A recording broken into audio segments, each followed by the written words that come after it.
Welcome to Tenor Tech, where I solve the problems you didn't even know you had. In this video, I will show how to use the Fidelity mobile app step by step. Open the Fidelity mobile app and sign into your account using your credentials. I will guide you through the home screen, account summary, and the most important menus so you know where to find balances and recent activity.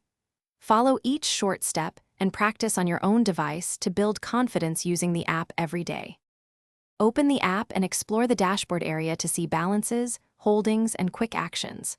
I will point out the main tabs like Accounts, Trade, Research, and Messages so you can move around naturally. Learn to pin favorite accounts and set up watch lists for fast tracking. Small customizations save time and help you act confidently when market changes occur or when you want to review performance. When you are ready to trade, I will show how to enter a ticker, choose quantity, and select order type with clear examples. We will cover market versus limit orders and how to review estimated costs before submitting.